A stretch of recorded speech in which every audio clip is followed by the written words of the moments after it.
नमस्कार सर्वांना। आता आज आपण इथं उभे आहे जुन्नर एस टी स्टँडच्या समोर। आता आपण इथं पाहू शकताय की समोर जुन्नरचं बस स्थानक आहे, परंतु हे बस स्थानक संपूर्ण ह्या अशा फ्लेक्सनी म्हणजे म्हणजे त्याचे सौंदर्यच नष्ट करून टाकलेले।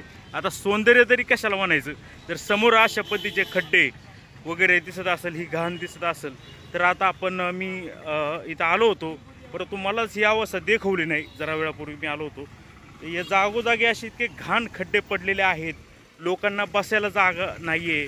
हे पहा, हे एवढं मोठं बस स्थानक आहे, तिथं बसायला जागा नाही, तर तिथं मुतारीकडे जाणाऱ्या एक रस्ता आहे, त्या पत्र्याच्या खाली सगळी कॉलेजची पोरं बसलेली आहेत। हे पहा, आता या ठिकाणी किती घाण आहे किंवा कशा पद्धतीचे रस्त्यात खड्डे आहेत, की खड्ड्यात रस्ते हेच समजायला मार्ग नाही। ठिकठिकाणी अशी झाडी वगैरे वाढलेली आहे, घाण झालेला आहे आणि अतिशय विदारक अशी अवस्था आहे।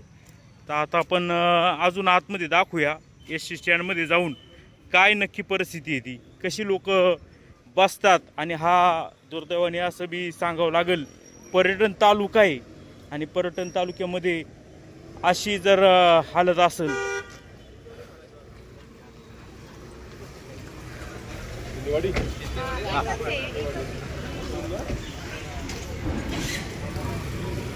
हे बघा, आता सकाळी पाऊस झाला होता, आता ह्या पावसाचं पाणी संपूर्ण या शेडच्या आतमध्ये आलेलं आहे। हे पहा, सगळं हे घाण पाणी वगैरे हे पाणी गळतं इथून, आणि ते याच्यामध्ये साचण्यासाठी ह्या डस्टबिनचा वापर केला आहे।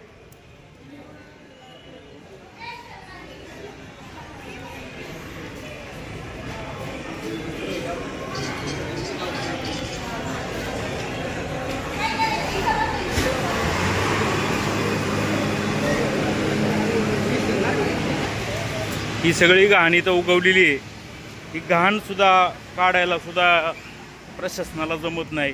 ठिकठिकाणी कचरा इथं पडतो, इथंच पेटून दिला जातो। ते प्रवाशांनी इथं यायचं का नाही, हा असा प्रश्न या ठिकाणी निर्माण होतो। खरं तर दुर्दैव आहे, हे पर्यटन तालुका झाला आहे। जुन्नरमध्ये शिवनेरी किल्ला आहे, रोज हजारो पर्यटक येतात, शिवभक्त येतात आणि त्यांचं स्वागत अशा पद्धतीनं होतं। सरकार काय करतात, लोकप्रतिनिधी काय करतात, असा देखील प्रश्न या निमित्ताने समोर येत आहे। बाकीच्या ठिकाणचे एस टी स्टँड बघा आणि एवढं मोठं पर्यटन तालुक्यातलं एस टी स्टँड बघा, खरोखर हे दुर्दैव आहे, दुर्दैव आहे।